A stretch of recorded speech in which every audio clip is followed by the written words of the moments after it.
Hi, welcome to the next video in the Fur in Pastel series. Something very different this time. Lots of long fur and short fur around the face and the nose area, so lots of differences there. I know some of you struggle with the longer fur, the individual hairs in this, so I'm going to show you how I tackle that, simplifying it right down as usual so anybody can, draw along and really accomplish it. Now I'm using a sienna coloured pastel matte paper, and that's going to influence the colours of the drawing anyway, make them a little bit warmer, a little bit darker as well, which is what I wanted to do. And as usual, the reference photo always looks a little bit lighter and the drawing always a little bit darker, just because the way the camera shows them up as well. But I've got lots of tips and techniques to show you in this video. So let's have a little look at how I've got my area set out already. Got my pastel matte paper, as you can see on the bottom. Got the line drawing already on there, and I've got some pan pastels dotted around. Now for those of you who don't know about pan pastels, they're a compressed powdered form of pastel in these little cake tins or pans, and you use those tools bottom left there, it's called soft tools, to apply them to the surface. So just showing you a different way again of getting that underdrawing down on there. I like to show you these different products and techniques. So in the last one, or in the tiger one, I showed you using Conti sticks. Now I could have done this as well using Conti sticks, but I wanted to show you another format. So to start with, we're going to use pan pastels, but you can use whatever you want when you're doing your drawing, and then the details once again will come in with the standard Carbothello pencils that you can see on the left hand side. So starting off with that soft tool, they come in different shapes and sizes as well, and I've got a standard piece of just printer paper, and I'm using that as my mixing palette because I'm looking to get that browny colour, that light fawny colour around the nose. I think I'll start there. Not too critical at this part at all, because I'm going to go over it all anyway. This is the underdrawing or underpainting, however you want to call it. Some people like to call pastels paintings. I think it's more like a drawing the way I do it because I use a lot of pencils, but either way is correct, I think. And all I'm doing is just blocking in. Now if I wanted this to all have been a much lighter drawing, I could have chose a lighter pastel paper, so more of a sandy coloured rather than this darker sienna coloured. Or I could have even used white, but I would like to have toned it down slightly first, because I don't like working on pure white paper. But a lighter paper would have given me a bit more boost to the lightness of the overall work, but I'm not concerned about that. I really wanted to use something a little bit darker so that I could show you very easily how I create the layers of long fur, especially under that neck area. That's my main goal in this video. So what I'm doing, just roughly blocking in areas of light and dark, just using these pan pastels. And the beauty of these pans is that this actually comes along quite quickly as well. It really layers down very quickly. So you can start and get that map for your drawing down nice and quick. Get the tones. If you're getting a bit confused about the lights and the darks, you can always squint a little bit and just look for those major shapes and forms. That's all I'm doing at this stage. Nothing more than that. As I said, could have used the Conti sticks instead, could have used larger pastel sticks as well. So you don't need all these supplies. Some people really love pan pastels, some don't get on with them at all, some love the Conti sticks, some don't like those. So it's really, just buy one or two, try it out. You'll know yourself if you really like the feel of these different forms of pastels, and they're all intermixable, interchangeable, so there's no problem there. I'm just going to continue now just to block in these first shapes.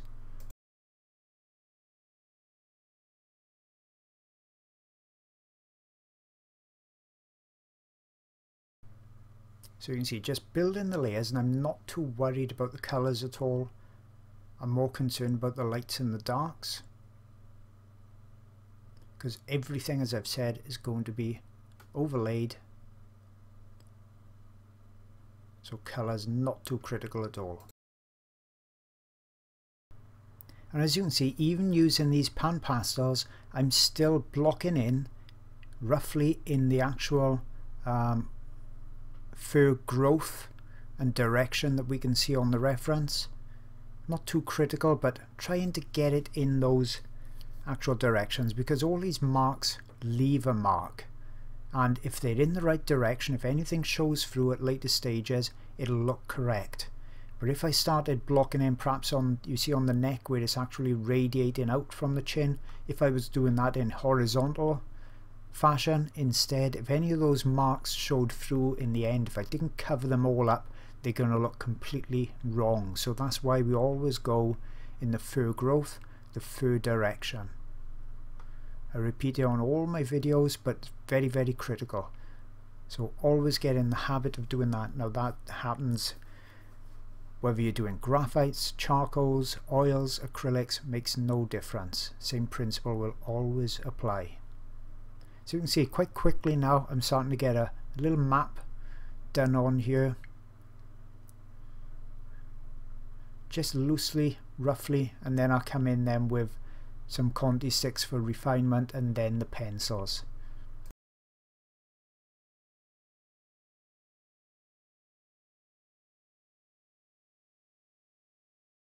Okay, so that's the underlay and what I'd like to call my map to follow done. Very quickly in those pans, I'm going to start using the pencils now, my Carbothello black, and what I'm going to do is kind of just draw in the major shapes, outlining them so that I don't go losing them. It's very easy to lose the actual correct positions of things as lines start to become very faint when they start to be overlapped with things like these pans.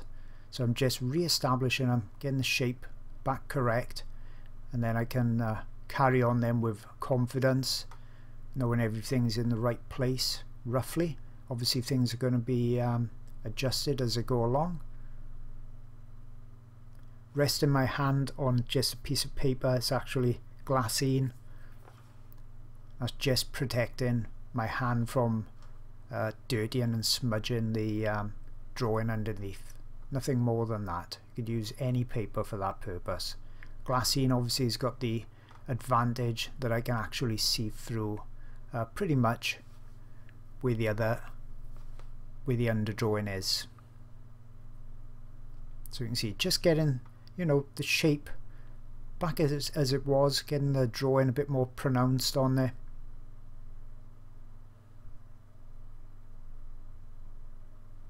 Simple as that, nice and easy so far.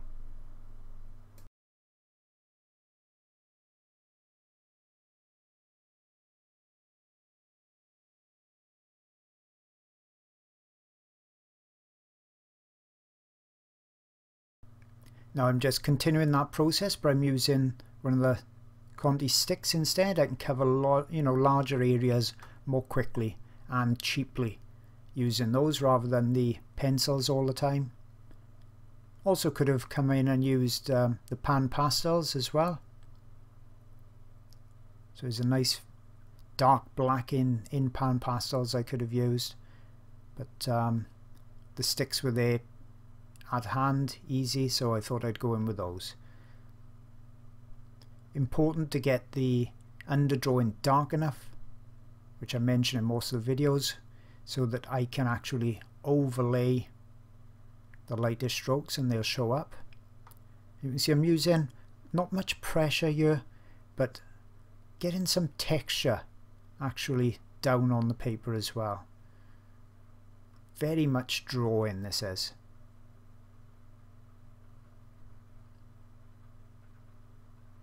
Getting everything just in the right place. And these Conti 6 is great when you want texture like this, because like I say, little things like this, some bits are going to show through and they're going to add to the texture of the surface, making it all look a lot more believable, making it look like I've drawn in every single line and dot. And you can still see the underdrawing, those pan pastels showing through as I'm adding in these darker sections. And then sometimes I'll switch colours, a bit more of a brown in this area.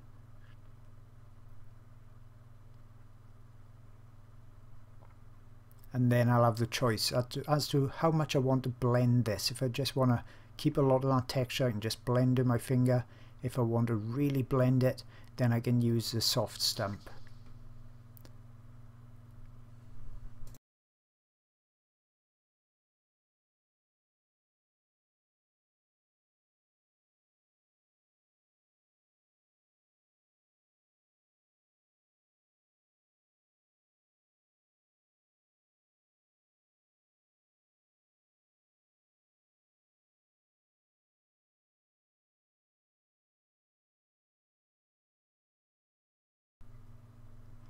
So I'm coming in with a soft stump just to blend much more fully this bottom area, because I want it quite soft. As you can see in the reference, it's quite a soft looking fluffy fur on the bottom. So this soft rice paper stump by Derwent does the job nicely, really pushing it in, blending it out, much more than you could do with your finger. Pastel mat, if you haven't used it, it's got a fairly coarse texture to it, like a very fine sandpaper. So the pastels doesn't move or blend very easily on there until you've got a lot of pastel down, which is really great for detail and wildlife art. You can see I'm just going to blend that out, pushing quite firmly but still in that fur direction.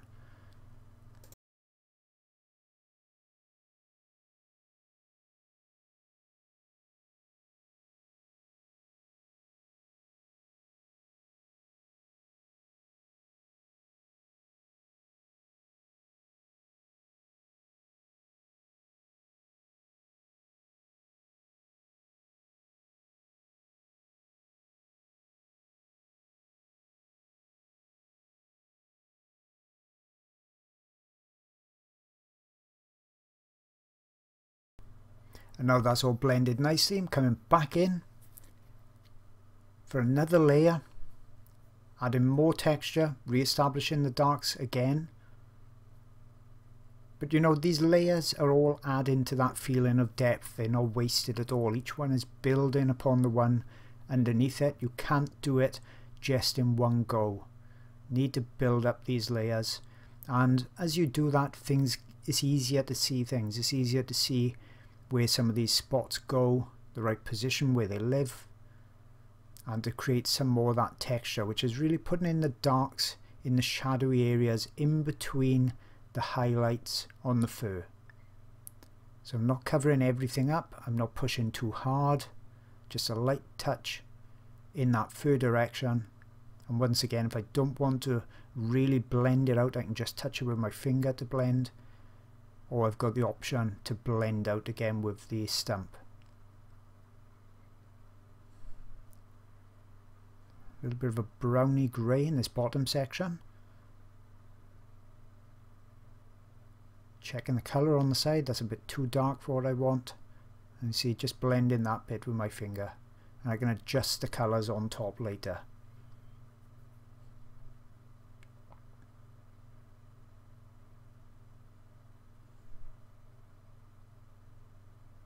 You see, that's how we do it with pastels. You layer a colour over another to influence it if you haven't got that colour in your set. A little bit darker on this bottom section as well.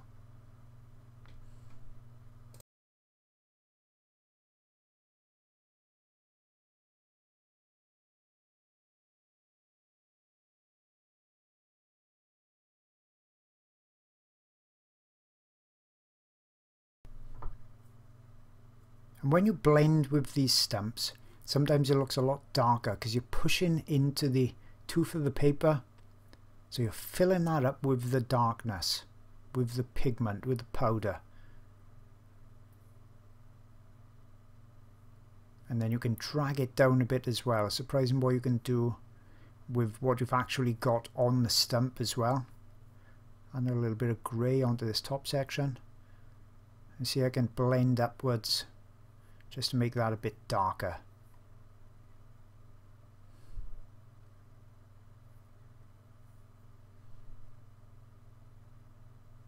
And remember, we need to go darker than we want underneath. A couple of shades so that the lights will show up on top. Just take everything slowly, don't rush. This drawing took about 1.5 hours to complete. And I'm fairly fast when I'm working.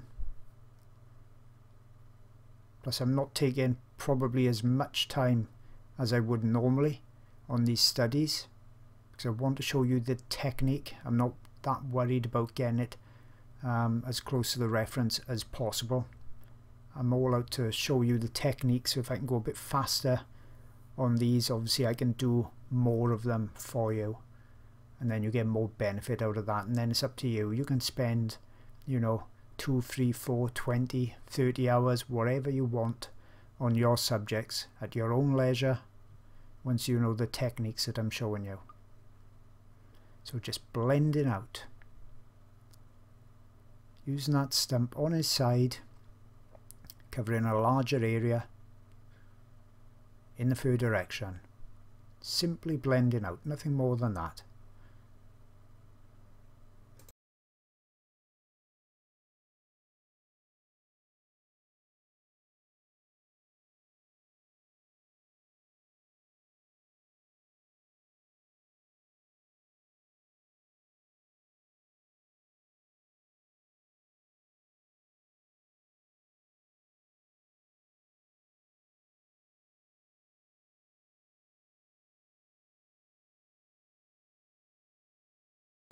Just starting to block in the, you know, fundamental shape around the nose. Going that bit darker again, using the pencils.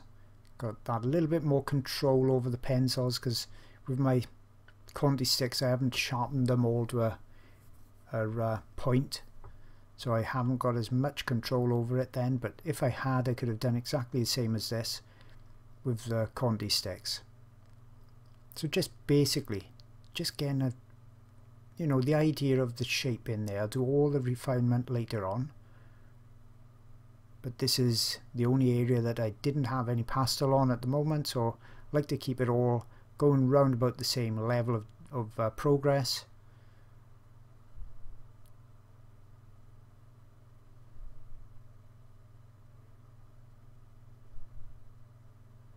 And I haven't got a nose colour in my set, haven't got the exact colour, so I'm going to be layering colours on top of each other. So I can lay the greys on top then to subdue the other colours that's underneath. So I went in with a brown that was a little bit too rich, putting the grey on top, all going a bit darker than I want. Then I can come in with a greyer highlights as well, keeping that dark shape at the bottom too.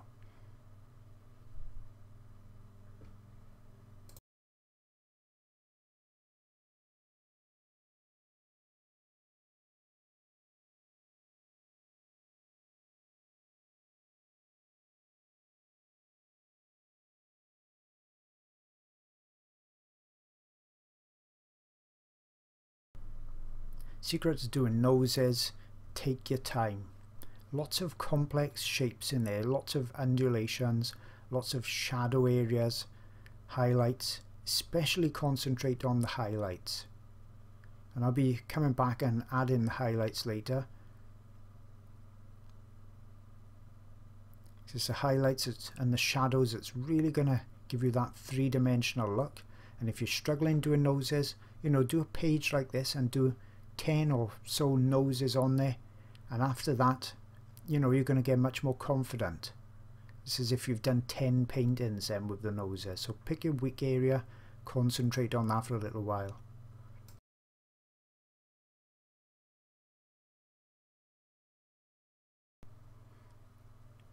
So now I'm starting to come in with the pencils, working dark, going to go lighter and lighter and lighter. If you've already seen the tiger video, you're going to know exactly how I'm going to build this up.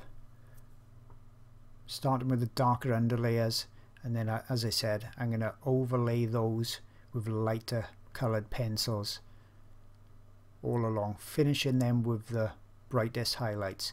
Every now and again you'll see I'll re-establish a dark area before it gets lost completely in the layers.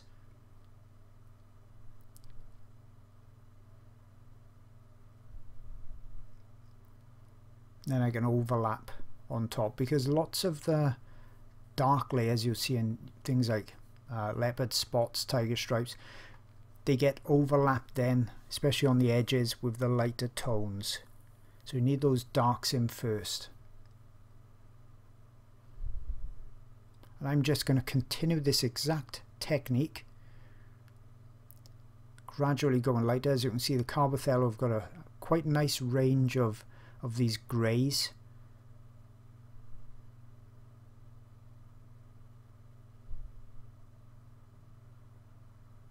And making sure that there's some slight variation in the direction of these lines as well.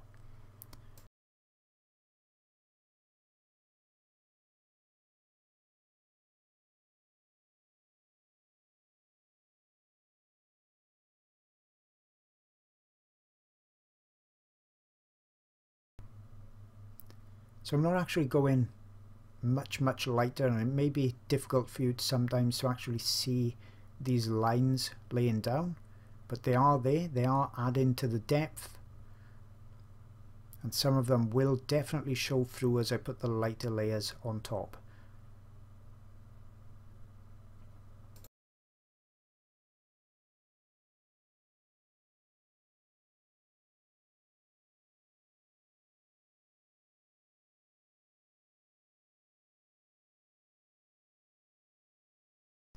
So now I'm starting to work on that area with the longest flowing hairs, getting the darker parts in first, putting them more like hairs now as well. You can see the shape I'm doing with the pencil.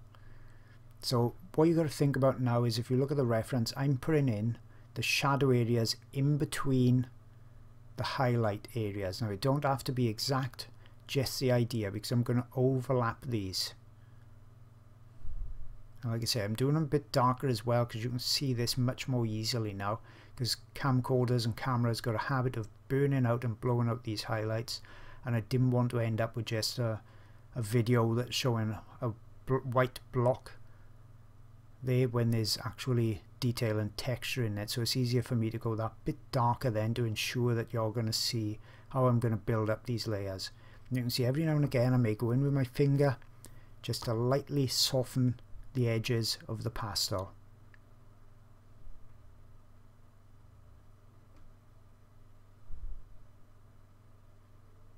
And I'm going to continue this now over this left side as well.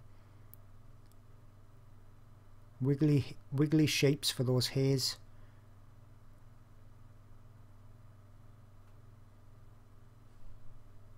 Pulling them out into the dark as well.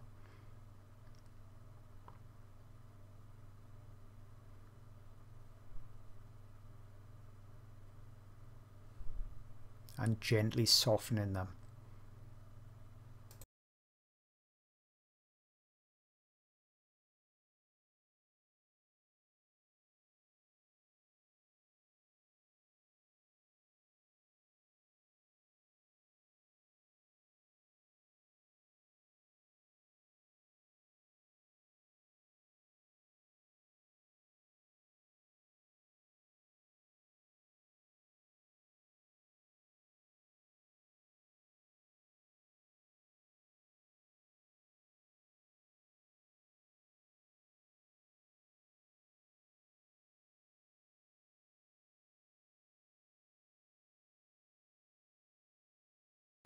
So now I'm coming in with another layer, so you can see I've gone to a lighter pencil. And you can see that's showing up more easily now on top of that darker underlayer. Very lightly softening it with my finger. You can see building up layer upon layer.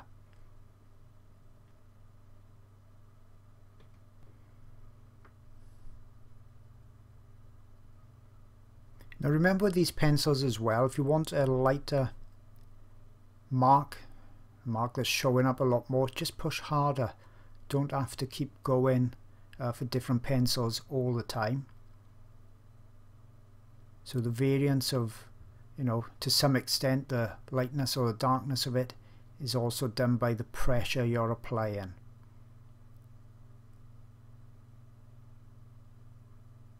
You can see there I'm just touching in some little marks on that bottom left hand corner.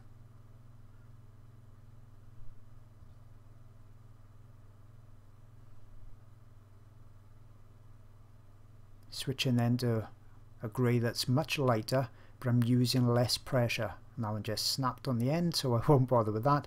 And that happens very, very infrequently with the Carbothello pencils. Very infrequently. Some of the softer pencils, they seem to break almost all the time. Really frustrating. You've got to sharpen them with a blade as well, which I don't like doing because it just takes up so much time.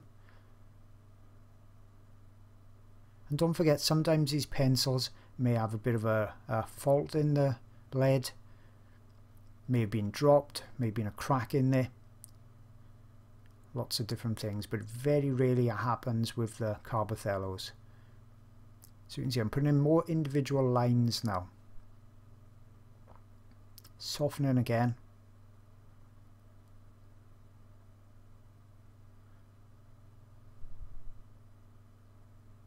Just building up that texture slowly.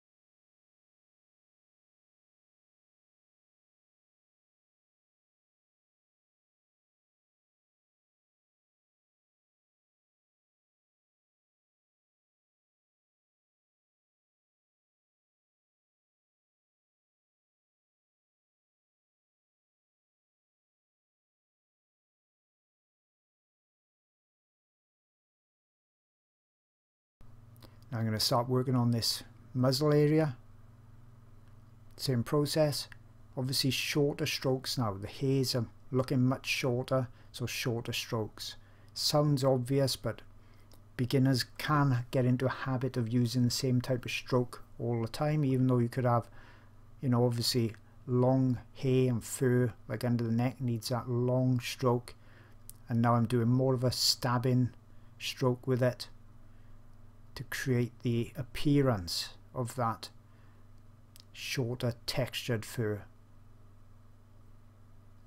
Switch to the white for the first time. Now getting that in now is obviously also helping by showing me my tonal range. I can't go no lighter than this.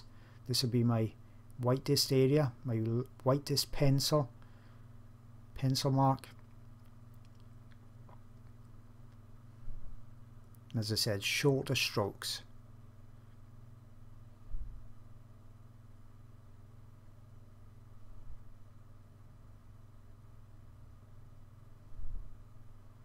Overlapping. The fur that's the furthest away would be towards the left, where I am now, and then I come back towards myself, overlapping the fur, because that's what's actually happening on the animal. The fur's overlapping.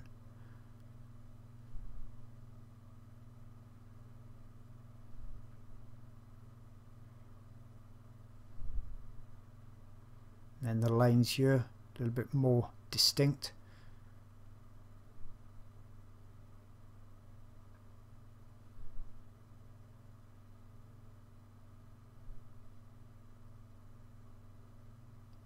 And that's starting to look a bit better, and I'll be doing more layers as well, of course. So just continuing this exact same technique.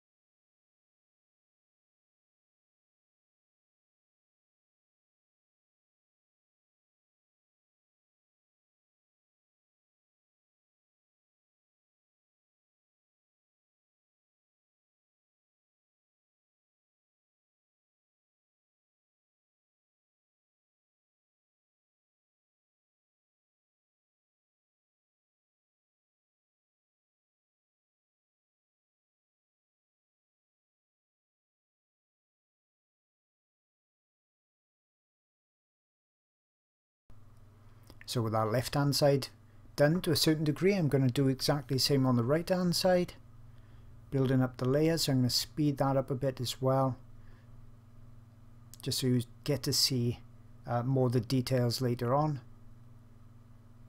But exactly the same technique happening over on this side as well, mirror image.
So now I'm going to start working on this bridge of the nose. So more of these creamy colours now, and the whites as well going on here. Haven't got that exact colour in my set, so I'm going to concentrate more on the lights and darks, more on the tones. It's going to look realistic anyway then. So don't worry when you haven't got an exact match of a colour. You know, lighting can change on animals and birds and anything like that, and that will always influence the colours.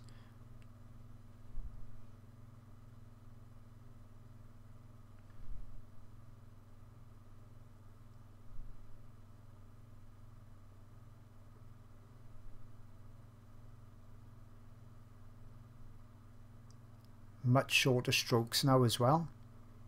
Careful I'm being of that third direction, not just putting these marks in haphazardly.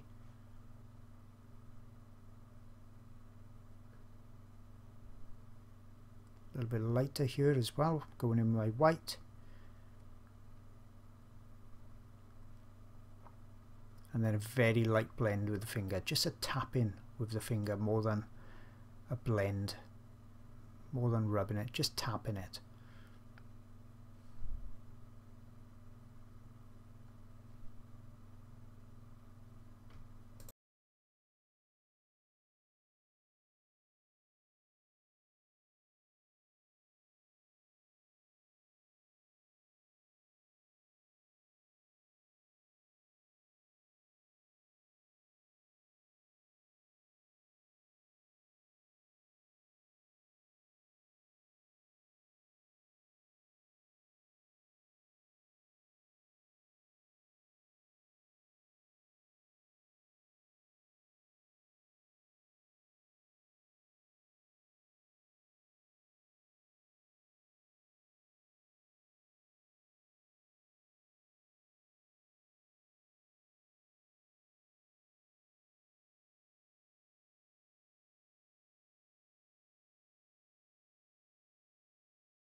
So starting to work on the chin now. Need to refine the shape a bit more as well. Pushing quite hard on the pencil.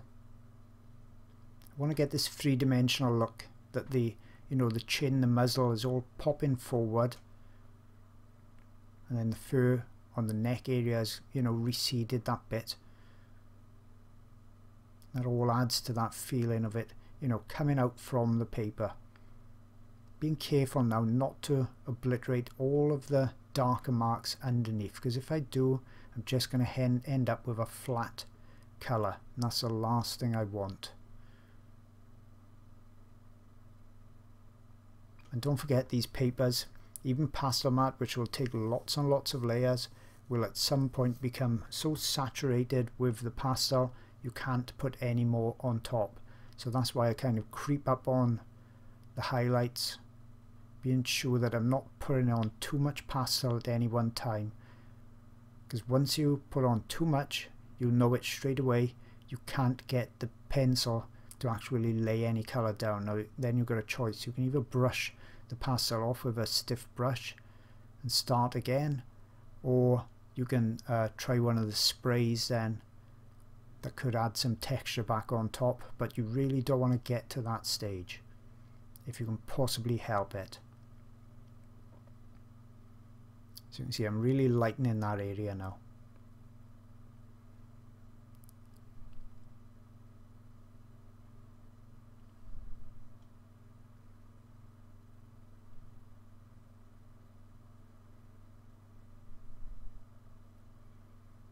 And the haze in this part, in the shadow area, very subdued, so I've gone for that grey.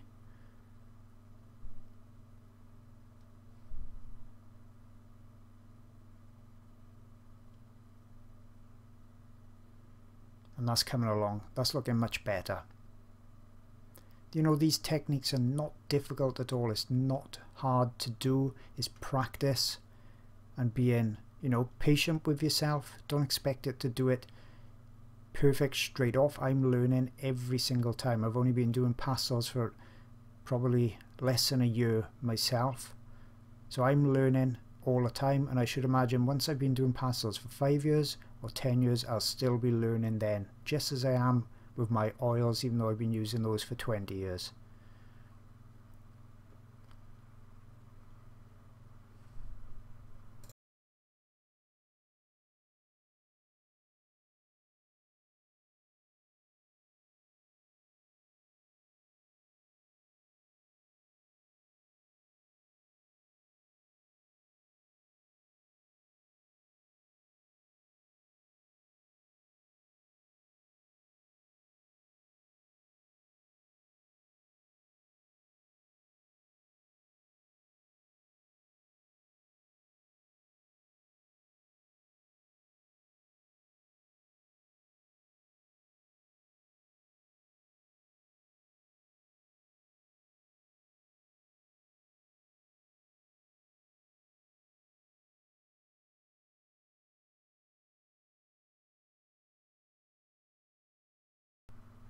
So really starting to build up the textures now on this long fur. So you can see I'm really creating long strokes as well to duplicate it.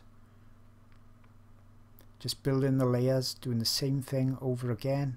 Slightly different position of the hair, but the long wiggly strokes.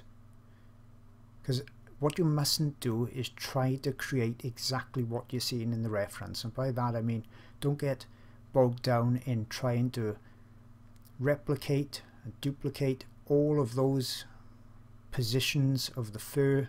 See, I'm using a little fan brush there just to, you know, soften it slightly. Use all the tools you can think of, try different things out. But you know what I'm trying to say is, look at the general shape, form. That's what we're trying to recreate. I'm not ever going to be able to get down every one of those hairs. Don't even want to. I don't want to be spending 100 hours on a drawing this size. Don't see the point.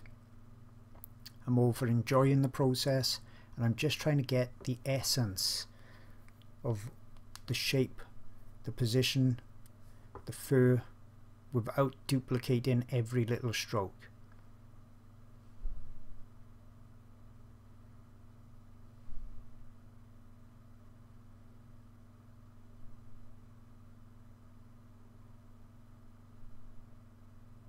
Now if I'd sharpened up the Conti stick, could have done this with that as well.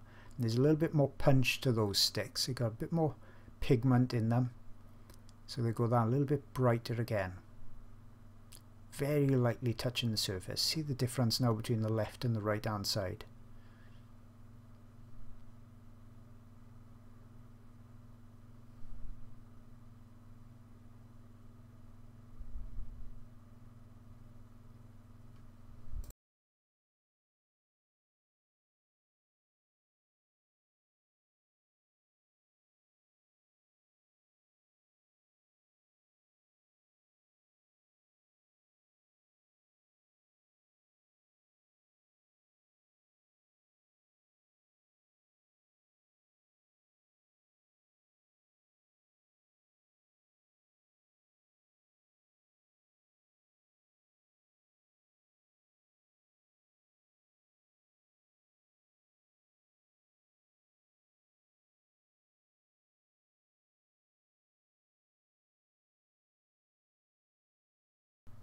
Now I'm just going to do exactly the same thing on the left hand side, building up those layers and textures.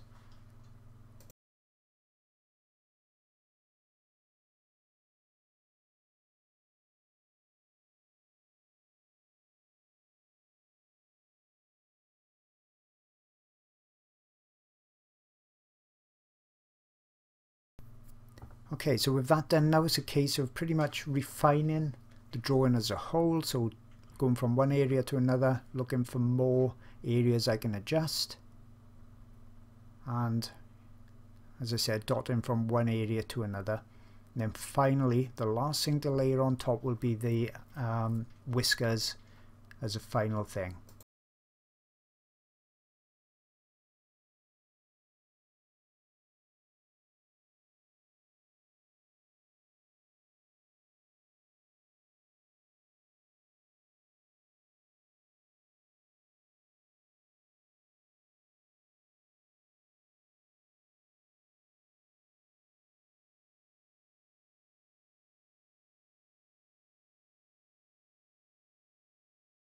Now, as I did on the tiger video, I'm using coloured pencil, polychromos this is, so it's not a pastel, just to get in those fine haze. And that's all I'm going to do. I'm not blocking in any areas or doing any large masses of areas with it, but I can get a finer point with the coloured pencil, and I don't lose the point after one or two strokes, because obviously it's much harder. But I don't want to go using this too much, as I said in the tiger video, because it's got that waxy appearance to it, so it could create a bit of a different shine, whereas pastels are very matte. But it's great for getting individual little haze, and I really use it only for the whites and the blacks.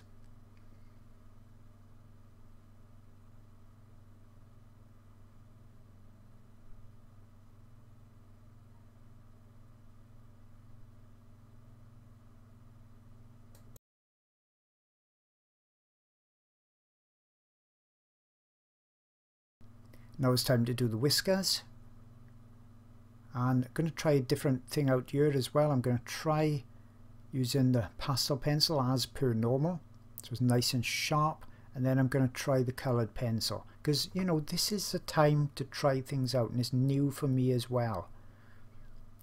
So if I mess up on a study, I'm not too bothered. If I mess up actually on a drawing that I may have spent 15 or 20 hours on that's gone really fantastic, and I'm going to put the whiskers in, I tell you what, I'm going to try a coloured pencil. If it goes wrong, I'm going to be pretty annoyed. So better to try it out on these type of things instead. And there's some dark, I want to darken the area where the whiskers go actually into the muzzle. There's a couple of little black areas that I can re-establish as well.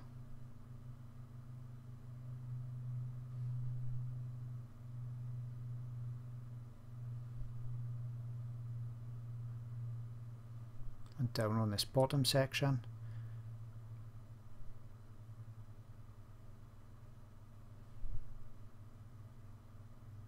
So when you see the grey tip pencil there, that's the Carbothello pastel.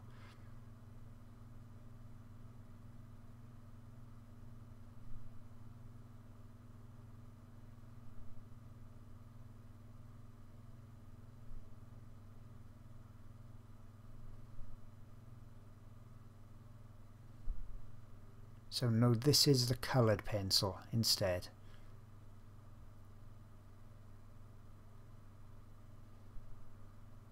And that's another coloured pencil. This is polychromos. So they all go slightly different as far as whiteness go. So try those out as well. You know, try out. I've got a review on YouTube that shows the best white pencils. So you've got to look at that and buy one or two for yourself and give those a try.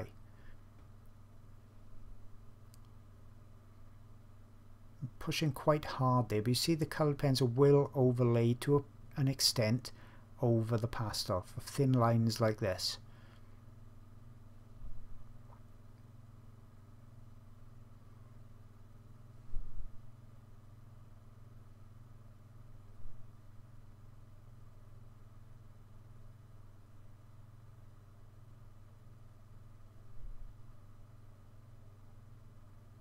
So I hope you've enjoyed this video. Hope you've learnt something else. You've seen me do the longer fur now in white, and you've found out that white is basically anything other than white.